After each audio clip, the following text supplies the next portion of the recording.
نن د عمل میدان دی، عمل شته او حساب نشته. داسې ورځ را روانه ده، وغدن حساب ولا عمل، سبا به حسابي او بیا به عمل نه. الله وی وغدن سبا، یعنی دا قیامت داسې نږدې دی لکه سبانۍ ورځ.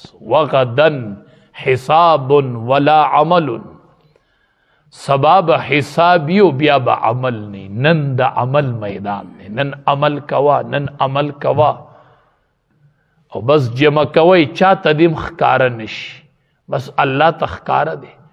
نن عمل کوا، وغدن حساب ولا عمل، سبا به حساب ولګي، د حساب میدان به لګېدلی، عملونه به تلل شي او جوکل به شي او عمل به نه کېږي. بیا هلته چې د دنیا کې څه کړي هغه به نو دنیا کې ځان په عمل ستړی کو، ابل عمل چې کو خالص د الله د رضا دپاره.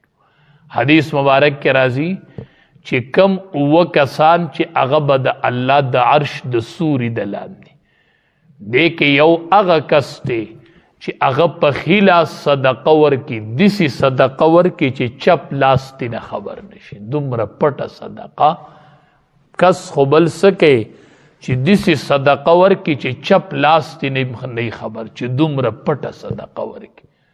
نو په کومه ورځ چې سوری نه وي علاوه د عرش د سوري نه، نو یو به پکې دغه کس. نو عمل کو او خالص د الله د رضا دپاره کو، ځکه هلته به عملونه بیا تلل شي. تلل هلته به د عمل ډیروالي ته نه کتې کېږي. اجر من احسن عملا، الله نه ضایع کوي اجر د هغه چا چې هغه کړی وي ښایسته عمل. هلته به د عمل زیاتوالی ته نشي کتل، هلته به د عمل ښایستهوالي ته کته شي.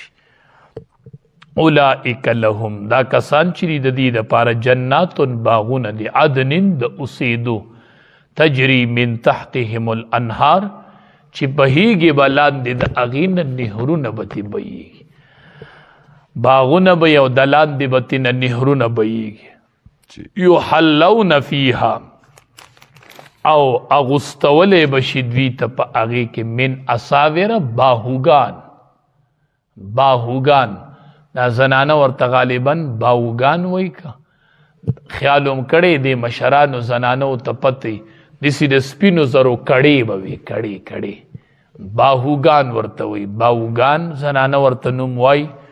دغه شان د کړې به وي، کړې خو من ذهب، اب د سرو زرو خلکو به ورچولي.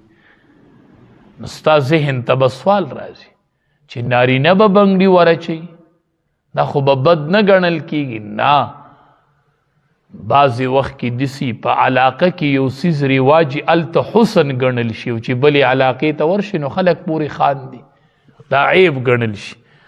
لکه